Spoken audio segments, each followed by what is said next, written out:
Hello, my dears, it's Katie, and it's time to wrap November up. If you guys don't remember, October was a bit of a weird mess, weird reading situation for me, but November is going a lot better so far. I've already finished one book, and I finished it a couple days ago, but I finished a book and I feel happy about it. And I have a lot of other plans again. I just feel slightly more motivated to read, but not necessarily the books that I was originally planning on reading. But that's a story for another time because I'm here today to talk to you about Win by Vera Nazarian. If you guys don't remember, back in October, I talked at great length about the first two books in the Atlantis Grail series, Qualify and Compete, and I started Win at the very beginning of the month, and it's like over 1,000 pages long, and I finished it in like 10 days. Great. Yeah, so I'm still garbage for that series, despite Win not being good. I mean, none of them are good. None of them are good. But Win just really bothered me at times. It just almost felt like I wasn't reading a story from the same series. I mean, like, obviously it has the same characters in it, but about halfway through Win, I was just like, I'm not reading about anything that pertained to earlier in the series, and it's kind of bothering me. But, it was still entertaining and I was still able to get through things pretty quickly, given the length of the book and whatever. And yeah, I enjoyed it for what it was. It's still book candy. And as I said, not a great series. It's about on par with the other two. And maybe I should probably tell you a little bit about what it's about, but it is a third book in a series, so I don't want to spoil too much.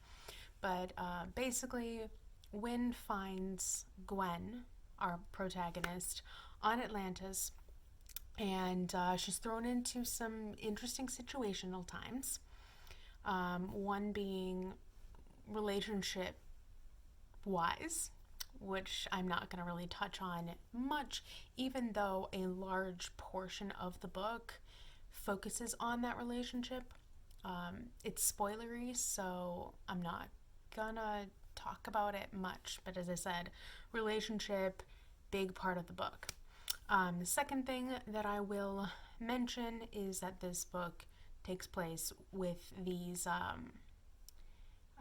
kind of Olympics / Hunger Game like thing. It's called the Atlantis Grail Games, and Gwen gets put in the games. She was originally planning on enrolling in the games, and then she got to Atlantis, and relationship things happened, and that changed a lot of things. And then she was like, you know what? I don't need to do the games anymore. It's fine. But as we find out, things don't go according to plan. And Gwen is now required to participate in these games. Now, these games are brutal, ruthless, and just, no one in their right mind would participate in them unless absolutely necessary, And, yeah. So she, being Gwen, gets in the games, and it's literally like 3/4 of the book, it feels like, deals with the games and all of the things that are about the games. And I won't talk in much depth about them because it's really convoluted and kind of confusing. And it took me a long time to try and wrap my head around things. And then even then, there's still some things that I'm still confused about. So basically, all you need to know is there are 10 kind of different positions you can be in, and they're color based with a logo on the shirt, and you enter these categories based on talents and whatever. And then you compete in these games. Primarily, you are trying to knock out and or primarily kill people in your own category, but also other people around you, and you get points and things. And there are 4 stages that last 1 Atlantean week each. So total, the games last a month. An Atlantean week is 4 days, but there are 27 hours in a day. Great. So that's really all you need to know about the plot. And yeah, the writing is still garbage. And there are certain phrases and words that I never want to see again. Ever. Because they were overused and completely unnecessary at times. And I'm like, why? So, great. In terms of Gwen and other characters, I guess, still the same. Characterization's not great. Everything's told from Gwen's point of view. And everyone's still flat as a piece of cardboard. But I enjoy it all anyway. I don't know why. I still don't know why I like this. But the world building was nice. I was so glad to finally get a glimpse into Atlantean life and just the people there. I mean, we got a little bit, getting to know Asen and Genio and Anu and all of those guys from the Astrodaemon and everything from the previous books. But, they are the elites in a way, except for, I guess, Anu and Genio are not really, but we got to, see more cadet life rather than civilian life. But here we kind of got a little bit of a mixture, but, also not really because the games. But it was still really interesting to read about in one way or another. So I really liked all of that. Yeah. And one other thing I will mention is, once again, in this book, there is a chapter in particular that just tonally doesn't fit with anything. And it just was so out of place that, and unexpected and just weird. I guess it was a couple of chapters, but primarily one. And it talks about sexual assault and rape and things. This is more of a blatant thing. If you remember when I was talking about compete, there was an awkward, uncomfortable situation that was technically non-consensual, but it was just more awkward and uncomfortable than anything else. This one is actually rape. I mean, it's a flashback of a rape, but it's still a discussion of it nonetheless. And I don't want to say it's irrelevant to everything, but in a way, it's kind of irrelevant. But it also gives you more of an insight into a character and their family life. Because it's dealing with a ritual thing that they have to go to. It was just very jarring, though, where it just happened to be placed and whatnot. And, I was talking to another person I know who's read this, and, she made an interesting point, which I'm kind of realizing is true. And it almost seems like the author does this thing where it's if I think of a thing, it has to go in the book. And then it stays in the book, and nothing changes. So it's just all of this random stuff that probably doesn't have any relevance whatsoever to the actual book just gets plopped in there at some point or another, giant random info dump in the middle of nowhere about a random thing. It's just there because the author thought of it. And that just really goes to the editing problem. But as I mentioned before, they're self-published books, and she edits everything herself, and she just does not really edit. She just doesn't. there's not a lot that she does. Because, I mean, after I finished Win, which had, like, the worst ending ever, by the way. Like, just a bad ending. She posted the first 20 chapters of Survive, which is book 4, which is not published yet, on Wattpad. And me, being the garbage human that I am for the series, went and read all 20 chapters in, like, a day and a half. It was fine. It was great. I fully realized that I am a garbage human, but yeah, I did that, and now I have to wait to read the rest of the book, and I'm kind of mad about it because she left it off with the promise of finally getting to hear a story that, honestly, I don't know about how other people are feeling about it, but honestly, a story that I wanted to read about for, like, all of the books. We learned briefly about it, and, like, that it was a thing in book 1.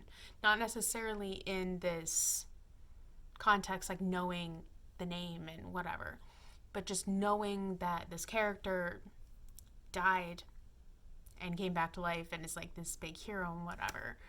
So, I mean, like, we know that story, but now or that little snippet, but now we're getting ready to hear the actual story of what happened. And I'm like, I have been waiting for this for so long. Give it to me. But, you know, I'm also trying not to hype myself up for it too much because I can't help but think that I'm going to be slightly disappointed. But, you know, who knows at this point? I'm just ready for the rest of that book. And I would like it to come out right now. Please. And thank you. Another thing that I've done so far in November, well, actually end of October, but technically beginning of November, is it's Hallmark season. So I've started watching all of the Hallmark things because I'm just in that mood. And because of that, I want that extra happy, cheesy life right now.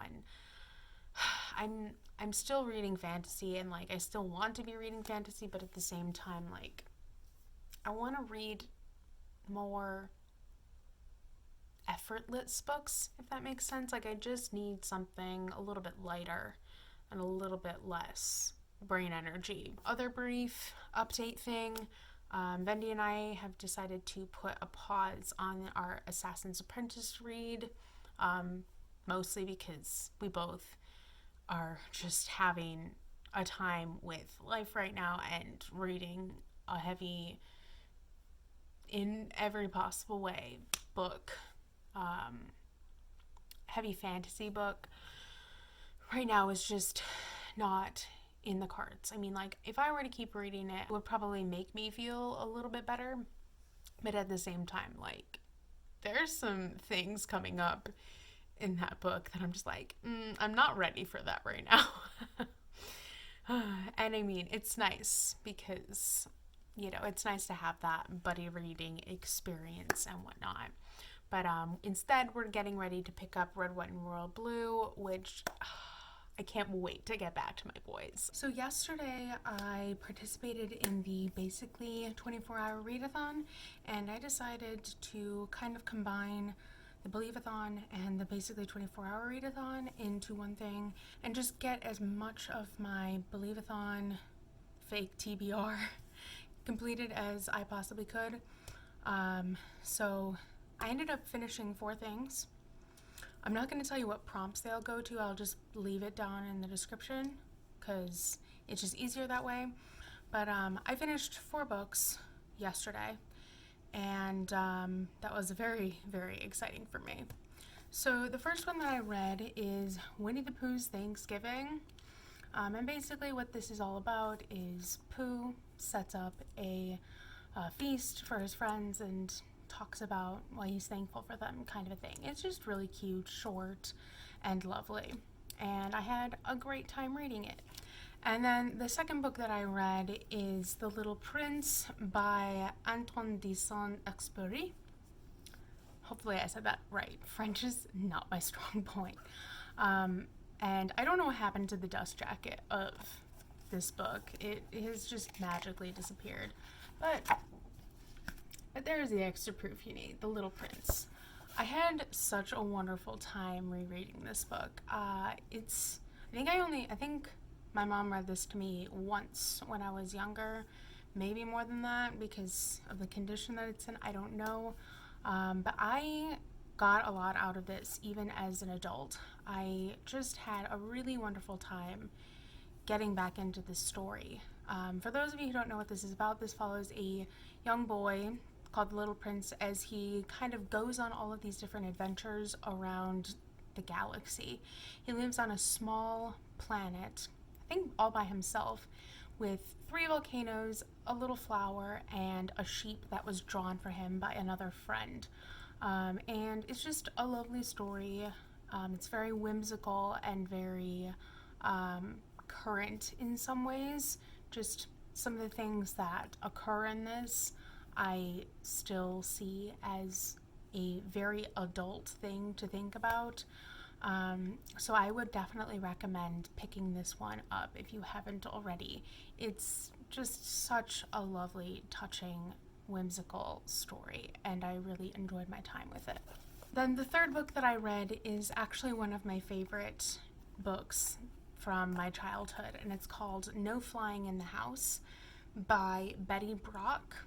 This follows a young girl named Annabelle as her and her little dog, Gloria, go to live in this elderly lady's house because they need someplace to live temporarily.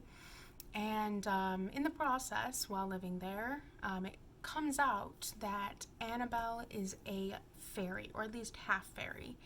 And it's just all about the shenanigans surrounding the family, Annabelle and Gloria's friendship, and kind of who Gloria even is, and also just Annabelle figuring out her newfound powers and what go along with them. I absolutely love the story. I wasn't so sure I was going to like it anymore because, there's always that little niggling fear in the back of your mind that, I read this as a child. I don't know what I'm going to think about it now. But I can definitively say that this is one book that just definitely held up to the test of time. And then the last book that I read yesterday was The Door in the Wall by Marguerite d'Angely.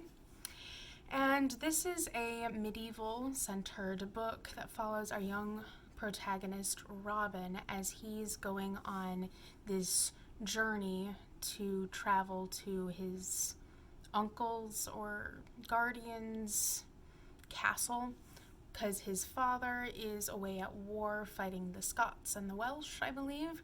This is a very English-centric book, of course. And on the way, or before he even gets to begin his travels, he becomes ill and disabled.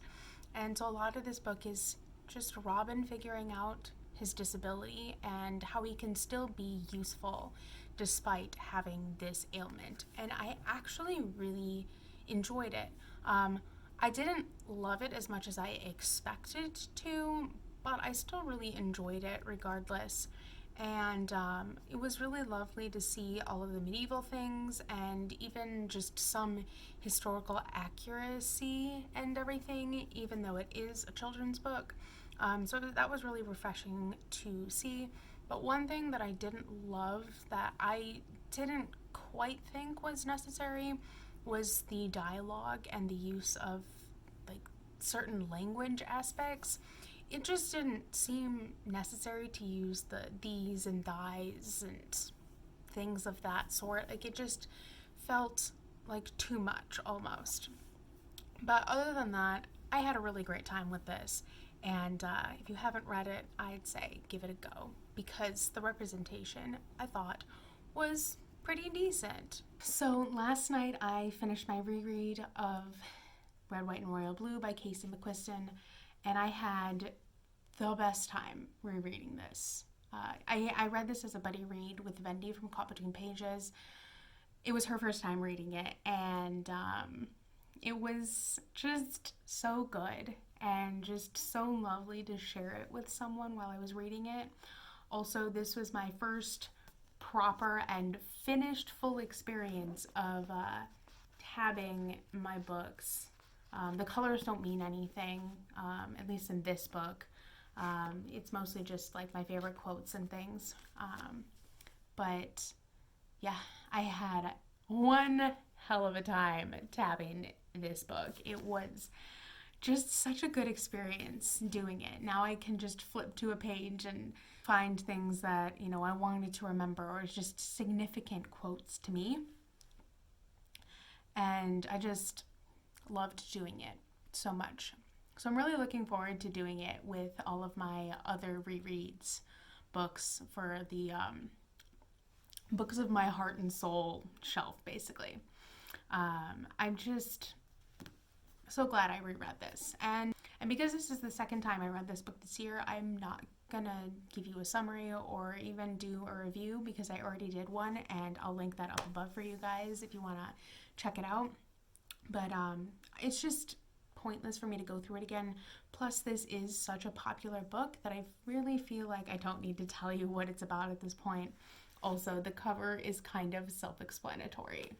Prince of England, first son of the United States of America. It is a pink cover, so you can assume it's a romance novel. There you go. Romance between first son of the United States and Prince of England. So, there you go. However, I will say that this book has so much more in it than just that brief tagline that I just gave you. It's a really important book, and it's a really well done book. And if you haven't read it yet, I can't express to you how much you really should give it a try. Just give it a try. And with that in mind, I'm just going to put it out there. This is my soul book and my favorite book of the year. This book means so incredibly much to me that I can't even properly express it on camera. I actually considered vlogging this while I did my reread, like I was planning on doing with all of my reread books. But I just, as I got into it more, I just realized that if I were to even try, it would be too emotional and too raw and way too personal, and I just couldn't do it. I can't do it. But I will just tell you guys that, I have never felt so seen, understood, represented, and just in general in a book. I don't know if ever, or it's just been a really long time. So this book is everything to me right now, and probably will be for either a long time or the rest of my life. Like, this is just such an important book to me. And not only is it uplifting, but just, as I said earlier in my other video, my review video about it, and then also just probably periodically throughout other videos, that I am Henry 150%, and I'm Alex a little bit too. I mean, yeah.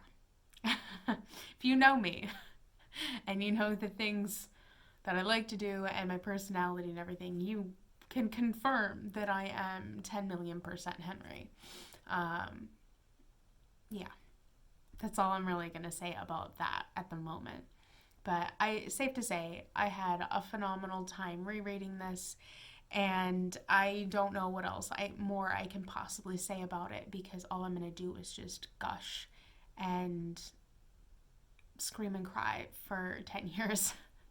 So if you haven't read it, definitely give it a shot. And if you have read it, definitely come talk to me about it, because I'm always open to talking to more people about this book. Over the last couple of days, I ended up finishing like 6 books, so I've got a lot to talk about this leg. First things first, I did end up reading quite a bit for Believeathon. I am almost done with all of the prompts. I have, I think, 1 left. I'm not going to get to read the group book because I just haven't managed to get a copy yet. I'm really bummed about it, but here we are. So the first book that I continued on with for Believeathon is What's Heaven by Maria Shriver. This is about a young girl named Kate, and her great-grandmother has just passed away, and she's kind of trying to figure out what that all means and kind of what's happening, basically. And it's just an interesting insight and look into grief. So I actually got this book way back when, right after my grandfather passed away, and I was kind of going through a similar situation. So this was fun to revisit. So then the next book that I read is Halloween Night, 21 Spooktacular Poems. And I read this also for the Believeathon. I will once again leave all of the books and the prompts they correspond to down below. But this is literally what it sounds like. It's a book of Halloween poems. Some are really funny, some are a little bit more on the eerie side, but I just had a really great time reading this book, or rereading it, because I try and read it every year, particularly one poem. I just really love this book, and it was a really great decision to reread it. I read, or reread, a lot of these are rereads, If You Give a Mouse a Cookie by Laura Joffe Numeroff. This is a book about a mouse, and it's kind of about this routine, this crazy routine that he goes through. Like, I want a cookie. Okay, if I have a cookie, then I need a glass of milk. And then kind of like one thing leads to another, and it just shows that everything always cycles back around to the same thing over and over again. You just go through the same thing over and over again. I love this series a lot. It's just so fun and adorable. I actually remember in 5th grade we had to write our own version of these. Mine was, not ideal. It was, if you give a horse a bouncy ball. There's, yeah, I don't know why, but I did that. So yeah, I absolutely love this, and also I have to show you because it's hilarious. But I found this. See this top corner up here? Yeah, that's how I used to write my name.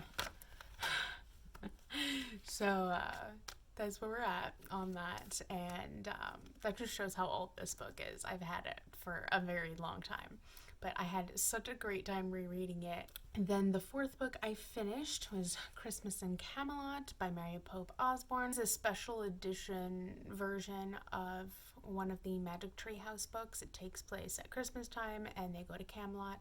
And this was also, I recently found out, like book number 1 in like a Merlin spin-off series, I guess, because in the original series everything is done by Morgan Le Fay, but here this one is the first one with Merlin. Anyway, Jack and Annie get called to Camelot on a whim just to go to Christmas, but in reality they have to go on a quest in order to save Camelot, because Camelot has had all of the joy sucked out of it. I really had a good time with this because, as I've gotten older, I've really delved more into medieval things. We should know this about me already. That's no surprise. But especially like the legends of King Arthur and the Knights of the Round Table and all of that.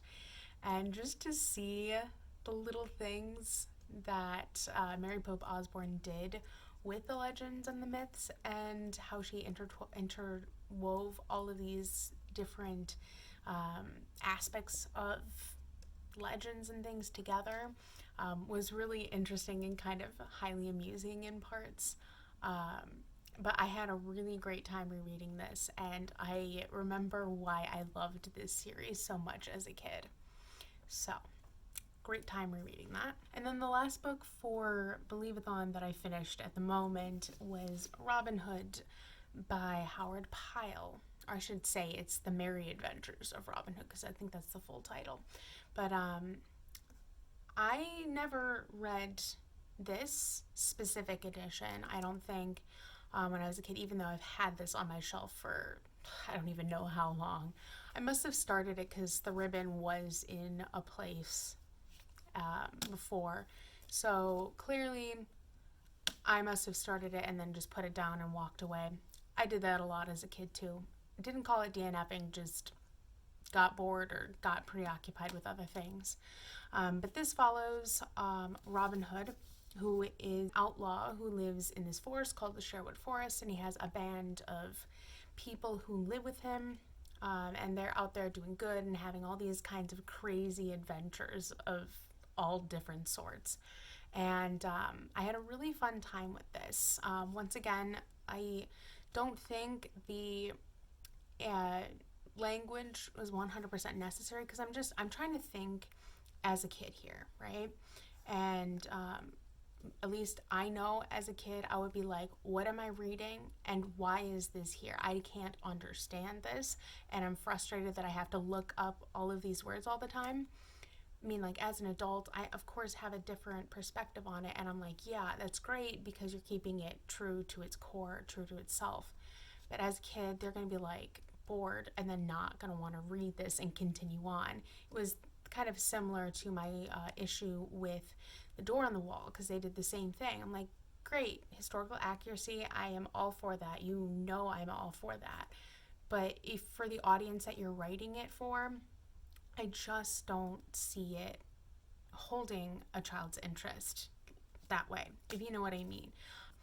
I'd be interested to hear your thoughts and things on that particular issue. Because, yeah, it just, I know some people when they were my age that would not have liked that. They would have just been like, I don't know what's going on, therefore I don't care, therefore I'm going to put it down and walk away. And if it's meant for that specific age, then I don't know. But we all know I also just don't like age ranges and age group things. But yeah, that's my little qualm. But I did have a really interesting and a really good time reading this. And plus, this edition is really pretty. Like, look at that. Look at how pretty it is. And then, like, there are pictures inside, too. They have really pretty things like that. So, yeah. And then I also just love that it has the ribbon bookmark. It's, like, half the reason I would... This is going to sound bad, but, like, if a book has a ribbon, even if I didn't like it, I'm more inclined to keep it than unhaul it because of the ribbon. Bad reasoning. Really bad reasoning, but I'm sure we all have books like that. Anyway, great time with this one. And the last book that I read and finished this morning, actually, was The 12 Kings of Sharakhai by Bradley P. Bulio. The book is a desert fantasy that follows our main protagonist, Shada, in her crazy shenanigans of a life. She was raised in the slums of Sharakhai, and she becomes a fighter, a pit fighter, in order to survive and to make a living, basically. Not only does she pit fight, but she also is a shadow runner for several of the, I guess you can call them slumlords, that she associates herself with. So she does, like, delivers all of these packages and messages, and it's kind of like a spy in a way. I don't know. But as the book goes on, we find out that there is a lot more to Shada. Because the thing about Sharakhai is they have 12 tribes. And those 12 tribes are made up of all of these different kings. And of course, it causes like all this tension and kind of some political intrigue. So the book is told in a kind of dual timeline format. There are flashback chapters and then there are present day chapters, and it kind of gives you a bigger picture as to what's going on in the story. So first off, the writing I actually kind of enjoyed in some aspects. I normally have issues with flashbacks in that, like, I don't necessarily get the point of them, or I just don't like them a lot. But at the same time, if done in a specific way or done really well, I tend to really like them. So they can be either a hit or a miss for me. Here, I found them really, really great. In some instances, I actually preferred the flashback chapters to the current present day timeline chapters, but it really went back and forth as to what was going on in each respective timeline. So that's my take on the writing. The world building was really well done. It's a desert fantasy, which I have personally not read a ton of. I'm starting to get into it more in the last couple of months, actually. It's not really an intentional thing, it's just kind of happened that way. Because Mage's Blood was partially set in a desert setting, but then also Priory of the Orange Tree had some desert themes as well. So it's just kind of becoming more and more of a thing that's just arising, and I really like it because so far I've primarily just read like medieval European centered fantasies, some Asian inspired fantasies, but desert fantasies and the fact that they're starting to become a thing is really exciting for me.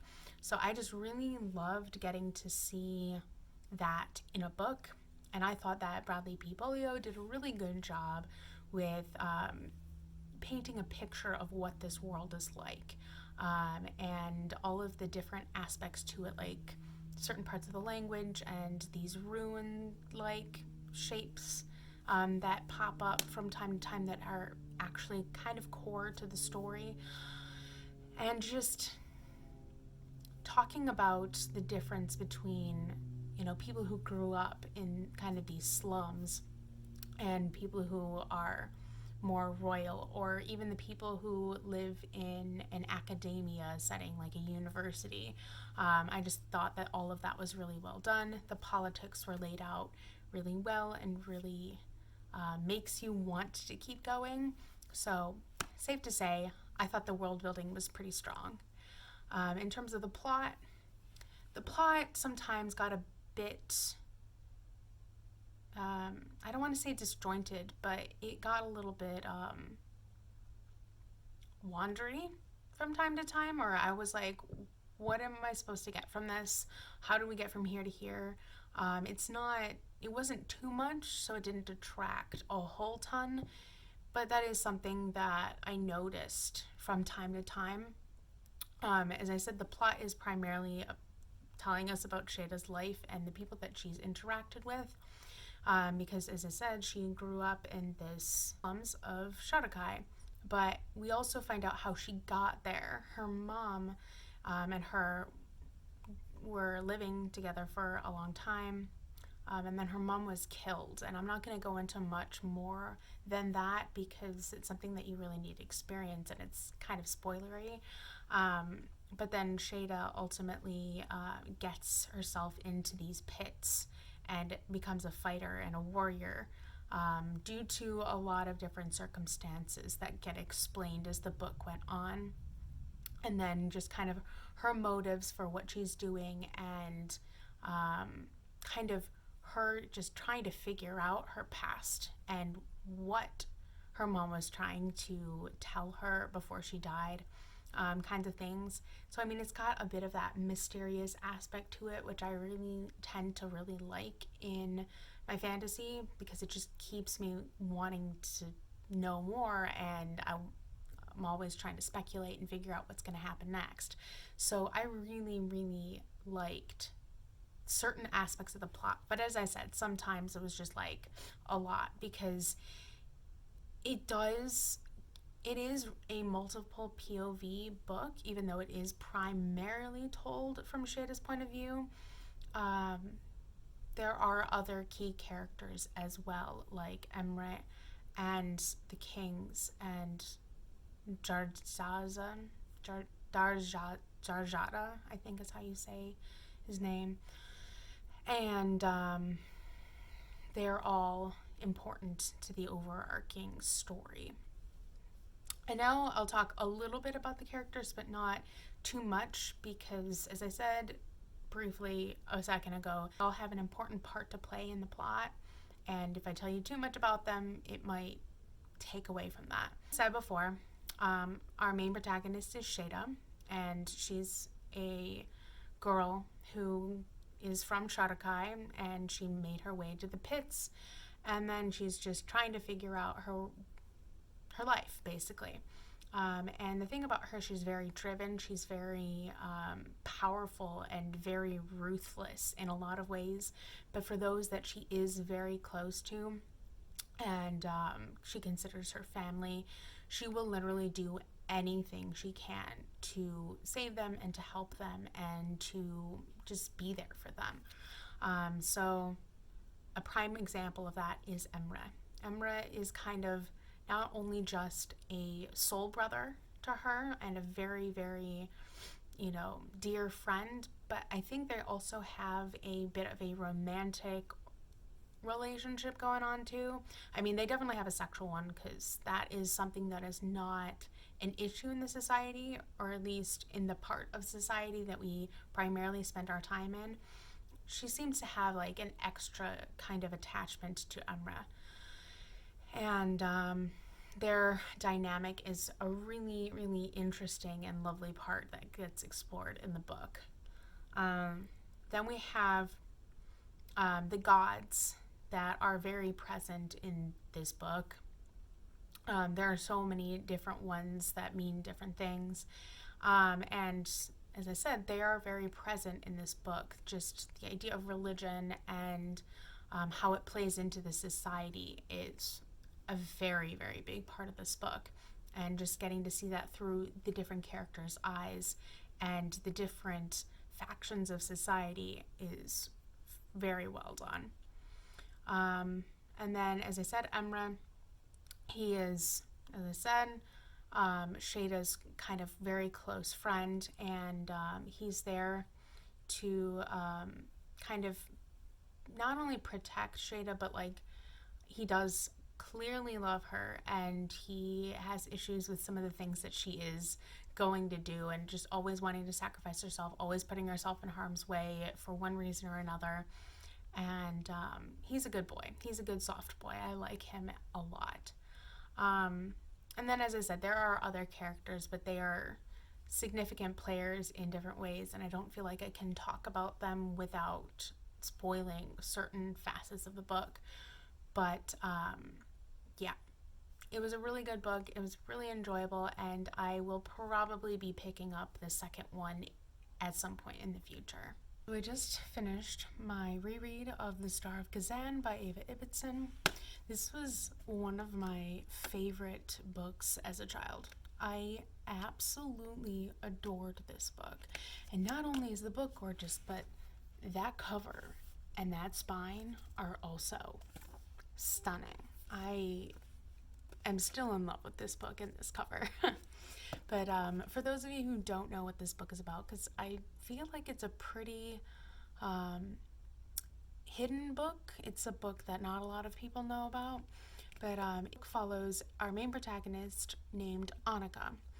Annika is a foundling. Basically, was abandoned as a kid. She was left in a church when she was just a baby, just a couple of days old, and these two servant people found her and kind of took her in with the consent of their employers, who were these three professors. And she's raised there, doesn't know who her mother is, doesn't know really anything. And then several years pass, and someone comes by, an aristocrat comes by, and claims that she is Annika's mother, and that she's going to take her away and give her a better life. And what happens from there is some crazy shenanigans and things that you might not quite expect. I still really like this book. I haven't read it in, probably 10 years. Because I'm pretty sure I read this when I got back from Vienna. Because this book does take place primarily in Vienna. And it's still one of my favorite books for a whole slew of reasons, but just the setting and the plot is just fun.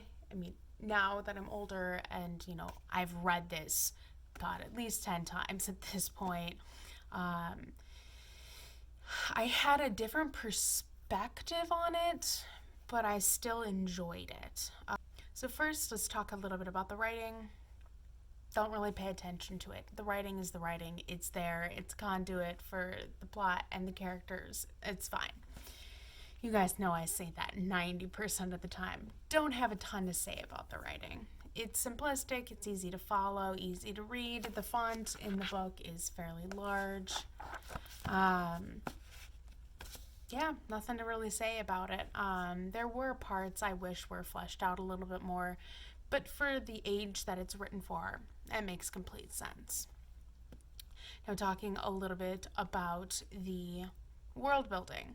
It's not really a ton of world building. This takes place in the early 1900s in Vienna, primarily. They do also go up north to, I think it's supposed to be a fictional place in, is it Sweden or Norway?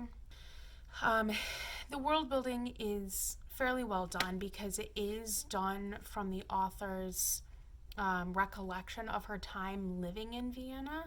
And I think that's what makes this book a little bit extra special to me, because my mom, she studied abroad in Vienna for a year. And then I also went to Vienna at a brief study abroad program in high school.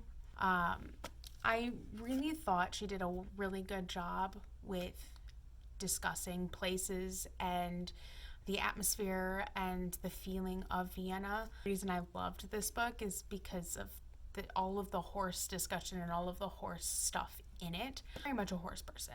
Like, you know how they always say that they always have that joke, like, were you a horse person or were you an XYZ person? I was definitely, and still am definitely, a horse person. I'm other things too, but I was definitely that horse kid. But no, I absolutely loved that. And I actually got to see some Lipizzan stallions because we live close by to one of the, I guess, well-known farms in the United States. I've seen them, I think, twice. And then when I went to Vienna, of course, I wanted to do a tour of the Spanish riding school. And I'm just so glad that I did it. It was great.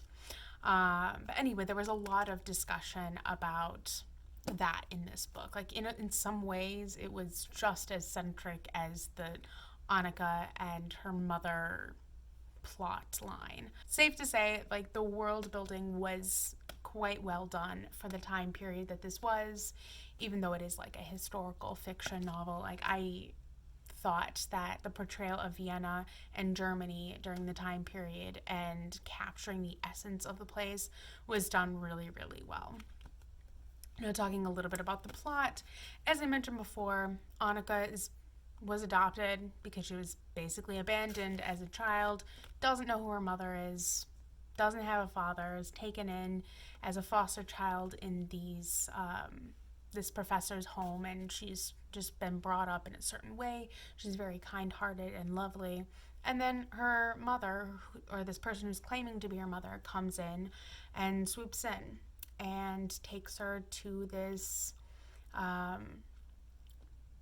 manor estate place called in Spittle, and tries to integrate Annika into that life, and things go from there.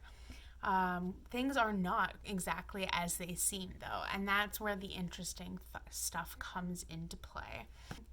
But then I also mentioned that there is another plot point that's just as important as the Annika mother plot line, and that is that of the horses and how much horses play a part in this book. I mean, not only the Lipizzan stallions, but also just the other horses that we meet. Like, their bloodlines and their personalities are just as important, and I really, really loved that aspect of the book. Now, last, talking about the characters. Honestly, the characters aspect of this book is really what changed this time on this reread. I remember when I was a kid absolutely loving Annika and just thinking she was such an incredible character and everything. And on this reread, I definitely still enjoyed Annika, but she also had a lot of really irritating attributes to her. They're understandable under the circumstances. Like, I can't say I wouldn't act the same way, but at the same time, it got to be really repetitive and frustrating after a while. I'm like, yeah, okay, we get it. We get it. Okay, stop. Stop talking. Some of the other characters that I find interesting are, first of all, her mother. Her mother is an intriguing character, and you'll find yourself asking a lot of questions about her as the book goes on. And that's really all I'm going to say about her, because if I talk at length about her character, I will be spoiling a whole ton of stuff, and I'm not going to do that. Then, of course, we have these eccentric professors. All very interesting, even though you don't see them a whole ton, you see them enough, and they're definitely, they definitely bring a lot to the story. But also, we gotta talk about Ellie and Sigrid. I love them a whole ton. They are Annika's kind of foster mothers. But they are also the servants slash maids slash cooks in the professor's household. They're the ones who find Annika in the first place and bring her in and everything. I just love them. They're great characters, and we should have gotten more of them in the book, frankly. This person that I really feel like is an important character to talk about is Zed. Now, Zed is probably my favorite character of all of them. I love Zed. And the thing that you need to know about Zed is that he is, first and foremost, he is a Romani boy, and he is a stable hand who works at Spittle. So Annika meets him when she goes there. He's riding a horse. We later learn is a wonderful, beautiful, gorgeous boy named Rocco. And I could do a whole video on Rocco, honestly. Rocco is the best boy. I love Rocco so much. But anyway, his and Zed's story are so intertwined that I'm going to just talk about them both. So Zed, as I said, is a Romani boy who was brought to Spittle by, let's see, Herman's and Annika's grandfather, I believe he is. And he kind of comes and is with Rocco, and is kind of like helps take care of him and helps do work around the farm and whatnot. Then the grandfather dies and he ends up staying, but he doesn't feel like he belongs there anymore because he's treated like garbage. But then he meets Annika and they become kind of friends.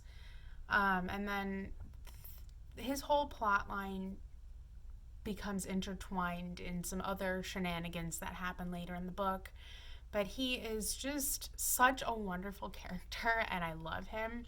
But I do want to make you guys aware that because this was written in the early 1900s, that as a Romani, there are certain stigmas and certain stereotypes that are given to Zed. So just kind of keep that in mind going in. And it's kind of funny because when I was a kid, I was convinced that there was going to be a romance or like something more to Annika and Zed's storyline. And there are very, very small foreshadowing / hintings at such a plot line, but it's so small that if you're not looking, you'll blink and it'll be gone. So yeah, they're just really good friends in the book. And honestly, like, do I still ship them? Slightly. Like, you don't stop, or at least I don't. I can't stop shipping somebody just because it's like I've grown up and whatever. Like, even if I've kind of outgrown a ship, like, I will still fall back into it. So that's kind of where I'm at with this, even though it is kind of clearer now that that's probably not a thing. First of all, they're like 13 and I think like 10. So there's a bit of a, yeah, there's just, no. It's just not a thing. Maybe when they get older. But, anyway, I really like this book, and I guess there is one or two things that I should mention that are triggering. So, I mean, first and foremost, there is like slight racism. Great, love that. Definitely, there is some misogyny in some small form. And then the big trigger is there is mention of suicide, as well as illness and eating disorders. So just keep that in mind. It's still a children's book, so it's not like super graphic or anything, but it's enough that I could see it really bothering some people. But overall, love this book. Had a really great time rereading it, and it's definitely one that I will probably reread again in future. I finished The Scorpio Races by Maggie Stiefvater, and boy oh boy did I love this book. It was so good. So for those of you who don't know what this is about, because I am very late to this game, this follows our two main protagonists, Sean Kendrick and Puck Connolly, as they participate in this thing called the Scorpio Races.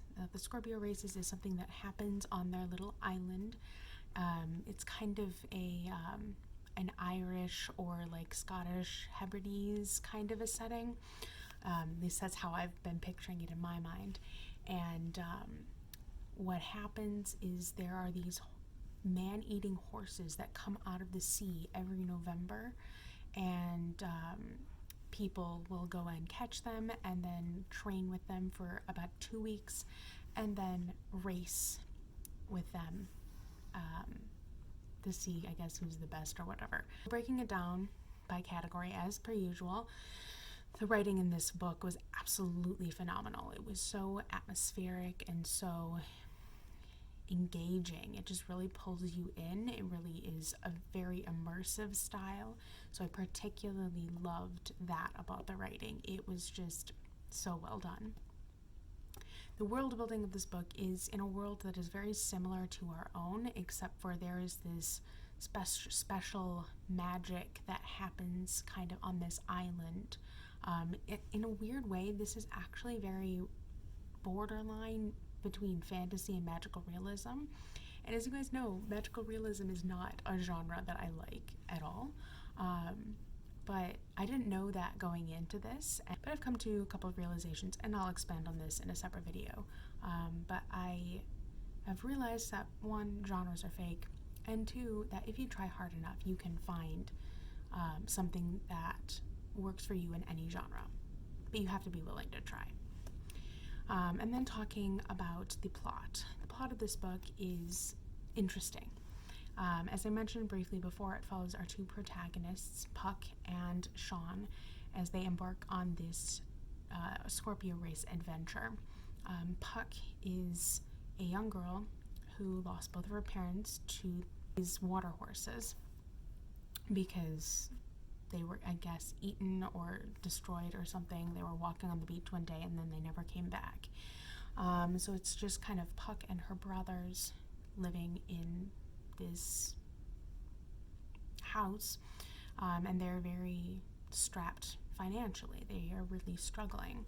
And so Puck enters mostly at first in order to for the financial reasons, and also to get one of her brothers to stay on the island for a little bit longer.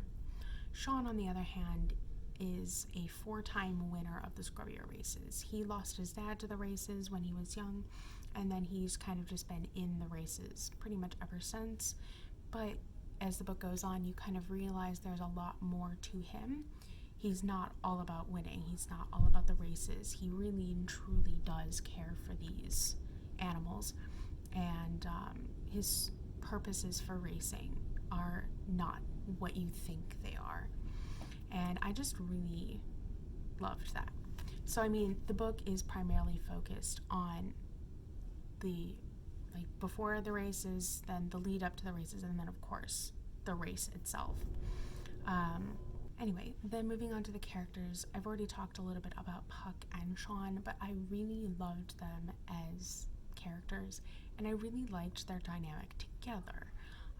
Sean, as I said, is a 19-year-old who's been doing all of these races, but when you really start to get to know him, he's just that extra special, and I loved him.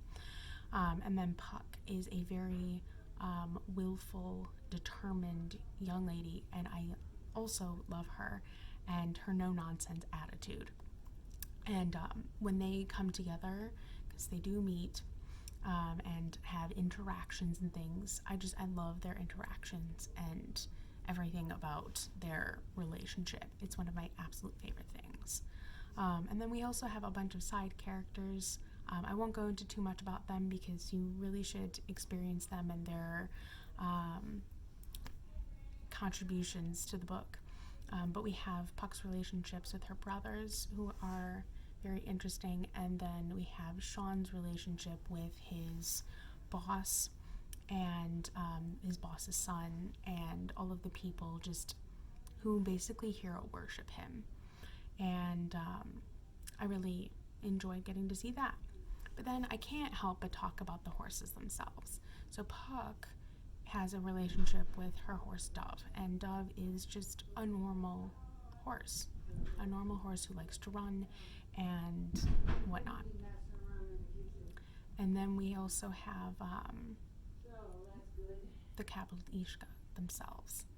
These horses are such a big part of this book, and you realize that there is a lot more to them than you initially thought. You just probably think, oh, they're these horses that are just going to eat people no matter what. They are killers by nature. But there's a lot more to them, and humans and these horses can have a very special and unique bond.